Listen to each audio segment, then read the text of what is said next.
চিকিৎসার নামে তাকে কিন্তু হত্যা করা হয়েছে। আমি একদম নিশ্চিত করে বলতে পারি তাকে হত্যা করা হয়েছে। সে যে স্টেটমেন্টগুলো দিছে সেই স্টেটমেন্টগুলোই প্রমাণ করে যে সে এটার সাথে, এই হত্যার সাথে সে জড়িত কোনো না কোনো।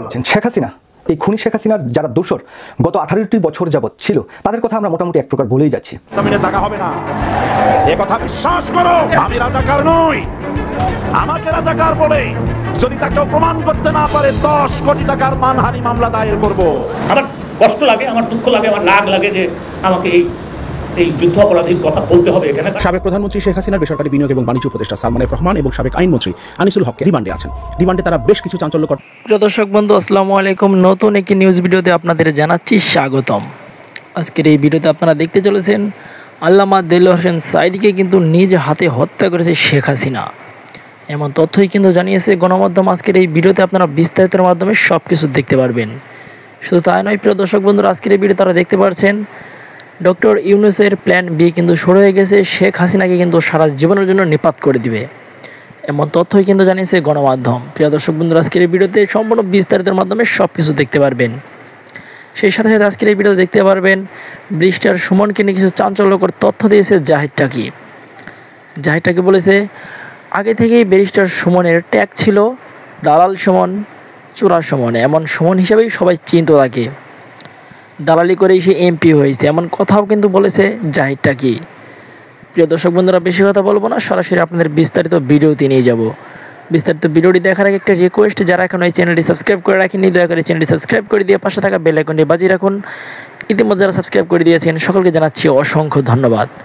প্রিয় দর্শক বন্ধুরা, চলুন এই ভিডিওতে একটি লাইক দিয়ে আমরা ধারাবাহিকভাবে সেই বিস্তারিত ভিডিওগুলো একের পর এক মোবাইলের স্ক্রিন থেকে দেখে আসি।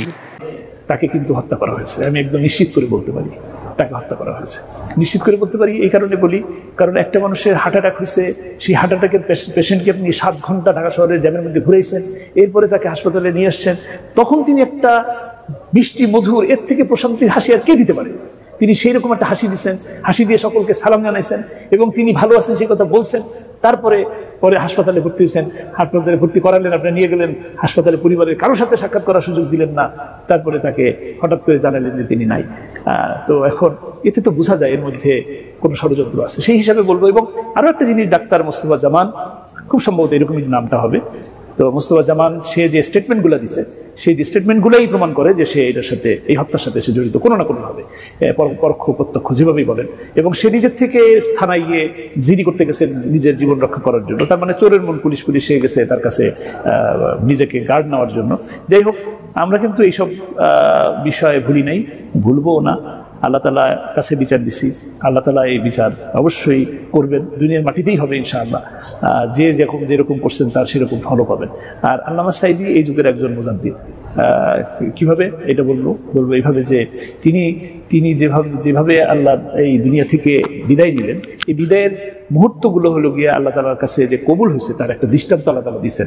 যেমন মনে করেন যে মুহূর্তে তাকে ডিক্লেয়ার করা হলো যে তিনি মারা গেছেন, পুলিশ বা ধরেন হাসপাতাল কর্তৃপক্ষ যখন জানালো তিনি ইন্তেকাল করছেন, সেই সময় সারা বাংলাদেশে একটা ভূমিকম্প হয়েছে।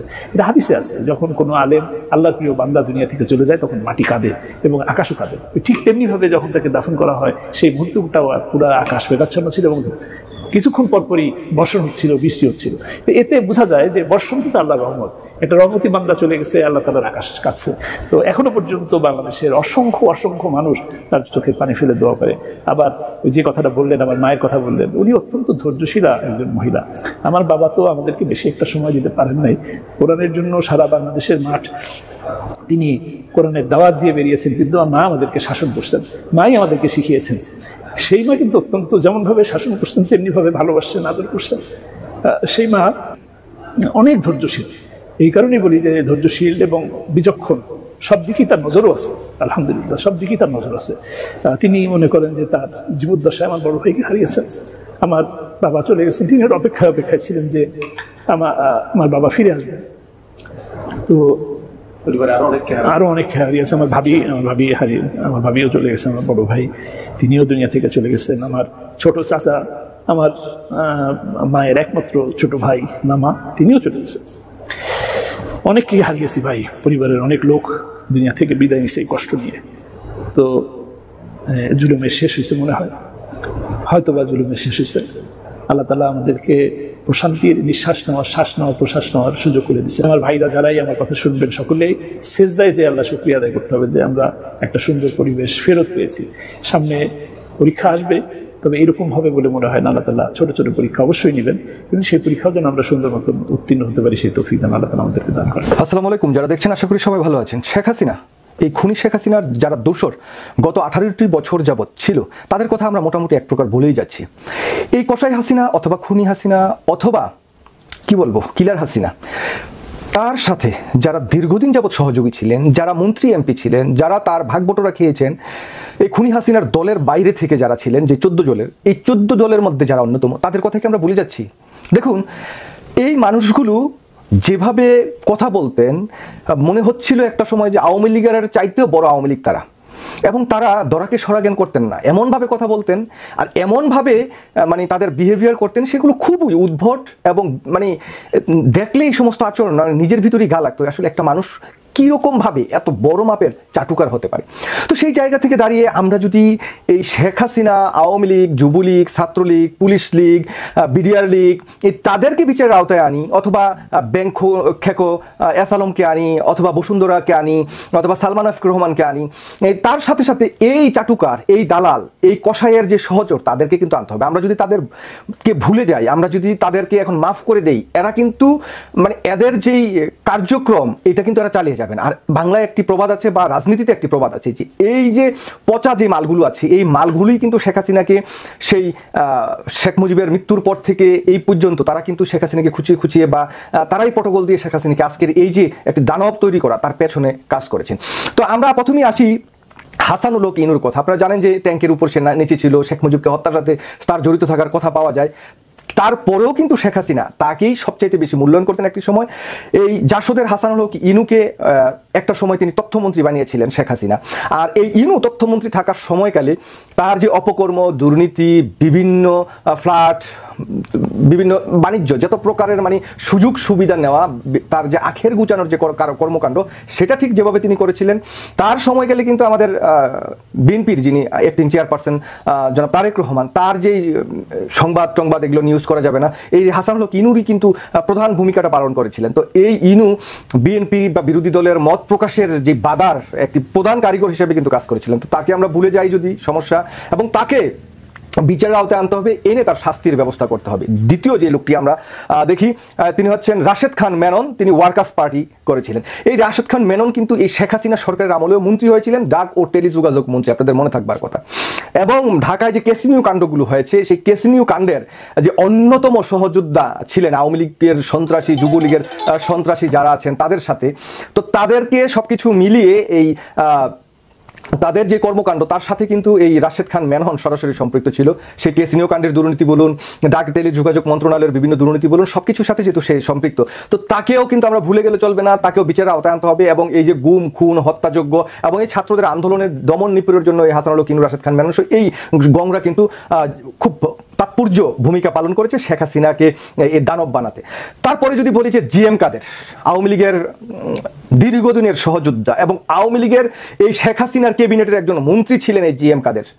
তিনি প্রথম মন্ত্রী হয়েছিলেন শেখ হাসিনার ক্যাবিনেটের, এবং শেখ হাসিনার উচ্ছিষ্ট ভোগ করে, শেখ হাসিনার দালালি করে 2008, 14, 18, 2023 সবগুলো নির্বাচনে শেখ হাসিনাকে নির্বিচ্ছিন্ন সমর্থন দিয়ে গেছে। এই জিএম কাদেররা যদি শেখ হাসিনার পাশে না থাকতো, তাহলে বাংলাদেশের রাজনৈতিক প্রেক্ষাপটটা হয়তো অন্যরকম হতো। সেই জন্য জিএম কাদের এবং তার দালাল যে মহাসচিব আছে, আজকে মায়া কান্না করছেন, নানাবিধ কথাবার্তা বলছেন, তাদেরকে কিন্তু মনে রাখতে হবে, এবং তারা এই ইতিহাসের নব্য যে রাজাকার, তাদের সেই জায়গায় স্থান দিতে হবে। তারা বাংলাদেশের হচ্ছে কীট, বাংলাদেশের কুলাঙ্গার। এই জিএম কাদের, তার যেই মহাসচিব সহ, তাদেরকে মনে রাখতে হবে। এই জিএম কাদের বিমান ও পর্যটক, বেসরকারি বিমান ও পর্যটক মন্ত্রী ছিলেন। শেখ হাসিনার সাথে এক ক্যাবিনেটে বসে মন্ত্রিত্ব করে, শেখ হাসিনার দাসত্ব করে, শেখ হাসিনার গোলামি করে, শেখ হাসিনাকে অবৈধভাবে রাষ্ট্র ক্ষমতায় টিকে রাখার জন্য, অবৈধ নির্বাচন করে শেখ হাসিনাকে বাঁচিয়ে রাখার জন্য মূল কারিগরটা ছিল জিএম কাদের এবং তার দল। যায় দিন ভালো যায়, আসে দিন খারাপই আসে। ক্ষমতার চেয়ারে বসে আমরা যারা আছি বিভিন্ন জায়গায় এক একজন এক একটা চেয়ারে বসে আছি, তো আমরা ভাবি এই ক্ষমতা চিরস্থায়ী, কিন্তু আসলে এই ক্ষমতা কতটুকু ঠনকু আজকে বাংলাদেশ আওয়ামী লীগের প্রত্যেকটা নেতা কর্মী, পাশাপাশি বিএনপি সহ প্রত্যেকটা রাজনৈতিক দল কিন্তু এখান থেকে শিক্ষণীয় একটা বিষয় আছে। 2 কোটি টাকা আত্মসাতের অভিযোগে সাবেক প্রধানমন্ত্রী বেগম খালেদা জিয়াকে যে পরিমাণ সাজা ভোগ করতে হয়েছে, আইনের কতটা সুশাসন হয় সেটা বাংলাদেশ দেখেছে বেগম খালেদা জিয়ার বিরুদ্ধে আইনের যে প্রয়োগ ছিল। তো সেই আইনের যদি সুষ্ঠু প্রয়োগ হইয়াই বসে, তাহলে সাবেক প্রধানমন্ত্রী শেখ হাসিনার 100 বার ফাঁসি হবে, 1000 বছর যাবজ্জীবন হবে, যদিও তিনি এতদিন বাঁচবেন না। কারণ এই মুহূর্তে সারা বাংলাদেশে বিশেষ করে ম্যাসিভ কিছু ঘটনা যেগুলো বাংলাদেশকে থমকে দিয়েছিল, পিলখানা হত্যাকাণ্ড, সেই শাপলা চত্বরের ঐতিহাসিক ঘটনা, নারায়ণগঞ্জের 7 খুনের ঘটনা, তারপর আরো অনেক ধরনের বড় বড় ঘটনার পাশাপাশি আয়নাঘর, আরো অনেক কিছুতে শেখ হাসিনার বিরুদ্ধে যতগুলো মামলা দায়ের করা হয়েছে, তাহলে আইনের যদি সুশাসন ওই লেভেলে প্রয়োগ হয় যেভাবে আওয়ামী লীগ তৎকালীন সময় আপনার বেগম খালেদা জিয়ার ইস্যুতে দেখিয়েছিল, তো আজকে ওনার কি হবে? দর্শক, সারা পৃথিবীর কোনো দেশেই আশ্রয় মিলছে না সাবেক প্রধানমন্ত্রী শেখ হাসিনার। এই মুহূর্তে সর্বশেষ কূটনৈতিক ভালোবাসা না, ভারত এবং আওয়ামী লীগের মধ্যে একটা পুরনো ভালোবাসা আছে সেই 1971 সাল থেকে। তো সেই জায়গা থেকে ভারতে এই মুহূর্তে আশ্রিত আছেন সাবেক প্রধানমন্ত্রী শেখ হাসিনা। কিন্তু সেখানে তিনি কতটা নিরাপদ? অলরেডি আমরা দেখেছি ডক্টর ইউনূস তিনি মোদীকে বাংলাদেশে আমন্ত্রণ জানিয়েছেন যে আপনি আসেন বাংলাদেশে, এমনকি কূটনৈতিক সম্পর্কের বেড়াজালটা যেন ফাটল না ধরে সেই কারণে শেখ হাসিনাকে খুব বেশি দিন ভারত আশ্রয় দিবে এমনটাও ভাবছে না আপনার ভারতীয় বিশ্লেষকরা বা বাংলাদেশের যারা রাজনৈতিক বিশ্লেষক আছেন।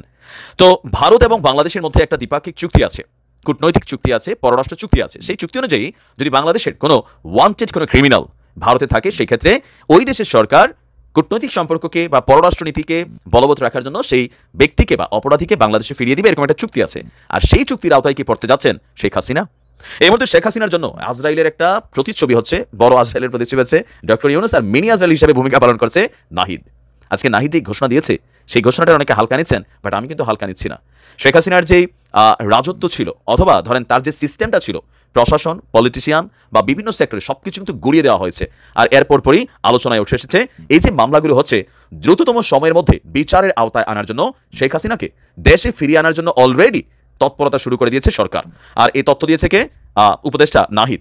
তিনি বলছেন যে গতকালকে রাতে নাফিজ নামক একজন ছাত্রের বাড়িতে গিয়েছিলেন তিনি, যিনি এই আন্দোলনকে কেন্দ্র করে শাহাদাত বরণ করেছেন। আর তার বাড়িতে গিয়ে তার পরিবারের সঙ্গে যখন তিনি জানতে চাইলেন যে তারা কি চায়, তারা সুষ্ঠু বিচারের পাশাপাশি শেখ হাসিনার ফাঁসি চায়, তো তিনি সেখান থেকে বলছেন যে তার পরিবারের সাথে দেখা করার পর সাংবাদিকদেরকে তিনি বলছেন যে বিচার সম্পন্ন করার জন্য স্পেশাল ট্রাইব্যুনালের কথা বলছেন উপদেষ্টারা। মানে আমরা যখন দেখেছি যে কি বলে যে স্বাধীনতা বিরোধী যে শক্তি ছিল তৎকালীন সময় আওয়ামী লীগ সরকার যে ট্রাইব্যুনাল তৈরি করেছিল, যত দ্রুত সময়ের মধ্যে স্পেশাল অ্যাক্টিভিটিসের মাধ্যমে তাদেরকে ফাঁসি দেওয়া হয়েছিল, সেরকম দ্রুততম বিচার ট্রাইব্যুনাল তৈরি করা হচ্ছে এই ঘটনাগুলোর সাথে যারা জড়িত তাদেরকে শাস্তির আওতায় আনার জন্য। এর থেকেও আরো দ্রুততম সময়ে সঠিক বিচারটা করা যায় কিনা সেটাও খতিয়ে দেখা হচ্ছে। ইভেন শেখ হাসিনা যেহেতু দেশ ছেড়ে পালিয়ে গেছেন, তার বেলায় ভূমিকাটা কি হবে? নাহিদ বলছে যে শেখ হাসিনাকে ফিরিয়ে আনার জন্য অলরেডি আমরা তৎপরতা চালাচ্ছি। ইভেন যারা ফেসিস্ট, যারা স্বৈরাচারী, যারা এই হত্যাযজ্ঞগুলো চালিয়েছে, মেসিভ হত্যাযজ্ঞগুলো, যারা নির্দেশ দিয়েছে এবং যারা এটা বাস্তবায়নের সাথে জড়িত, প্রত্যেকটা সেক্টরের প্রত্যেকটা মানুষকে, জড়িত সকলকে দ্রুত সময়ের মধ্যেই বিচারের আওতায় নিয়ে আসা হবে। বিচার বিভাগের স্বাধীনতা সেখানে পরিবর্তন আনা হচ্ছে।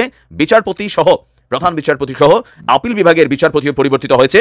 আর এই মুহূর্তে যারা বিচার বিভাগে ফ্যাসিস্টদের সমর্থক ছিল, তাদের দ্বারা নিয়োগকৃত ছিল প্রত্যেকেই তাদেরকে সরিয়ে দেওয়া হচ্ছে। আর জাতিসংঘ থেকে আন্তর্জাতিক একটি টিম আসছে সুষ্ঠু তদন্ত করার জন্য। এটা শুধু বাংলাদেশের মানুষ না, পুরো বিশ্বের মানুষ এই হত্যাকাণ্ড দেখেছে, পুরো পৃথিবী দেখেছে কিভাবে এই ঘটনাগুলো ঘটেছে। তো এক্ষেত্রে জাতিসংঘ আসার পরে যদি একটা রিপোর্ট ক্রিয়েট হয়, সেই রিপোর্টকে বেসিস করেই বাংলাদেশের কূটনৈতিক সম্পর্ককে ব্যবহারের পাশাপাশি জাতিসংঘের তদন্ত রিপোর্ট দুইটা একসাথে ভারত সরকারের সাথে ডিল করা হবে, যেন শেখ হাসিনাকে বাংলাদেশে আনার জন্য তারা সেই সুযোগটা করে দেয়। আর যদি না করে দেয়, ভারতের সাথে কূটনৈতিক সম্পর্কের একটা টানাপোড়েন ঘটবে। এখন যুক্তরাজ্যে যেন শেখ হাসিনা প্রবেশ করতে না পারেন সেটা নিয়ে সেখানের বিভিন্ন মহলে আলোচনা চলছে। পলিটিক্যালি এটাকে না করে দেওয়া হয়েছে, যুক্তরাষ্ট্র না করে দিয়েছে, আরব রাষ্ট্রগুলো না করে দিয়েছে। দিন শেষে আসলে তিনি যাবেন কোথায়? যদি কোথাও যাইতেই না পারে, তাহলে ভারত সরকারও নির্দিষ্ট একটা সময়ের পর শেখ হাসিনাকে কিন্তু রাখবে না, কারণ এটা তাদের জন্য ক্ষতি হবে, এটা আমরা স্পষ্ট দেখছি। তো সেক্ষেত্রে কি হবে ওনার পরিণতি? হয়তো ফাঁসি হবে না, কারণ বেগম খালেদা জিয়ার সাথে যা হয়েছে এটা তো অন্যায় হয়েছে। আমি আমার প্রত্যেকটা ভিডিওতে তৎকালীন সময় বলছি যে মানে ক্ষেতের চাক্কা খেতে ভাঙে, লাইলে তোলে না। আজকে কোথায় গেল সবকিছু? তখন আমরা আওয়ামী লীগের ফ্যান ফলোয়ার যারা আছেন গাইলাইতেন যে তুই কেন?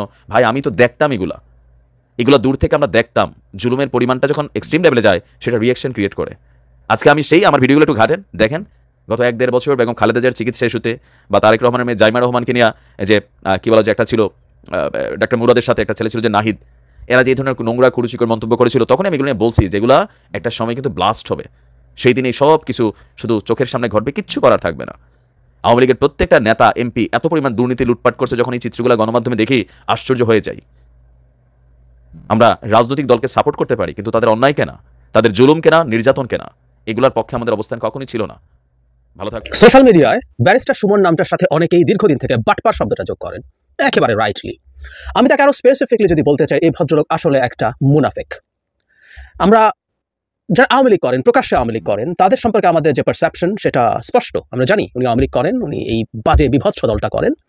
ব্যারিস্টার সুমনও সেটা করেন, কিন্তু তিনি আরো কতগুলো মুখোশ পরেন, এক ধরনের সাধুতার, এক ধরনের প্রতিবাদীর। সে কারণে মুনাফেক বলছি। এই মুনাফেক বা বাটপার সুমন প্রকাশ্যে এসছেন, এবং আমি একটা জিনিস খেয়াল করেছি, তার মুনাফেক দেখেছে যেটা হয়, তারা কিছু কিছু মানুষের মধ্যে বিভ্রান্তি তৈরি করতে পারেন, করেছিলেনও। বেশ কিছুদিন আগে একটা টিভি টক শোতে তার প্রসঙ্গ এসেছিল কারো আলোচনার সূত্র ধরে, তখন আমি তাকে বলেছিলাম স্টান্টবাজি করেন, মানে তাকে অনেকে খুব দারুণ প্রতিবাদী মানুষ হিসেবে দেখেন ইত্যাদি ইত্যাদি। আমি স্টান্টবাজি করেন বলেছিলাম, আমি ভিডিওটা মন্তব্য দিয়ে দেবো, আপনাদের আগ্রহ থাকলে দেখবেন। এরপর কখনো কখনো দু একজন পরিচিত মানুষ আমাকে বলেছে আমি তার প্রতি একটু বেশি টাফ হচ্ছে কিনা। মানে খেয়াল করি আমরা কিছু মানুষের মধ্যে এই বাটপার একটা ইলুশন তৈরি করতে পেরেছে যে আওয়ামী লীগের মধ্যে থেকেও তিনি কত প্রতিবাদী, কত কি, কিন্তু চেহারা বেরিয়ে যায়। মুনাফেক খুব দীর্ঘ সময় তার চেহারা ধরে রাখতে পারে না, এটাই নিয়ম, এটাই হয়, পরিস্থিতি তাকে বের করে আনে। যাই হোক, সেই বাটপার মুনাফেক ব্যারিস্টার সুমন তার আবার বাকপটুতার ফুলঝুরি দেখানোর চেষ্টা করছেন। খুব বাকপটুও উনি নন আসলে, কিন্তু একটা class somehow is connected to this person. তো উনি এসে কোনো একটা গর্ত থেকে উনি জনগণের সামনে এসছেন, এবং সেই ভুল বোঝানো তত্ত্ব, মানে উনি কি বলেছেন আমি শুরুর অংশ একটু পড়ি, ভিডিওটা আমি মন্তব্যে দিয়ে দেবো, দেখে নেবেন। আপনারা যারা আমার সমর্থক কিংবা শুভাকাঙ্ক্ষী বিভিন্ন সময় নানাভাবে আমার উপরে কষ্ট পেয়েছেন, তাদের উদ্দেশ্যে একজন সাবেক সংসদ সদস্য হিসেবে কিছু কথা বলতে চাই। এই কোটা সংস্কার বা বৈষম্য বিরোধী আন্দোলনের পক্ষে আমি সবসময় ছিলাম, এই আন্দোলনে যারা আহত হয়েছেন তাদের পক্ষেও আমি ছিলাম, কিন্তু আমার ব্যর্থতা হচ্ছে আপনাদের সেটি বোঝাতে পারিনি, এজন্য সম্পূর্ণ ব্যর্থ হয়েছে। এই ব্যর্থতার জন্য সব সমর্থক ও শুভাকাঙ্ক্ষী আছেন, তাদের সবার কাছে দুঃখ প্রকাশ করছি। এই বাটপার সুমনের স্পর্ধা কোন জায়গায় পৌঁছেছে, কিছুদিন আগের, কয়েক মাস আগের একটা টিভি টক শো আমি রেফার করবো, আসছি সেই জায়গায়। সো উনি বোঝাতে ব্যর্থ হয়েছেন, মানে উনি এই আন্দোলনের সাথে আছেন। এরপর উনি বলছেন যে এই মুহূর্তে যে কাঠামোগত সংস্কারের কথা বলা হচ্ছে সেটার পক্ষে উনি অনেক আছেন, দুর্নীতির বিরুদ্ধে কথা বলেছেন, ওই যে বেনজির, গোলাপ, তারপরে সালাউদ্দিন, সালাম মুর্শিদি কার বিরুদ্ধে কি করেছেন ইত্যাদি ফিরিস্তি।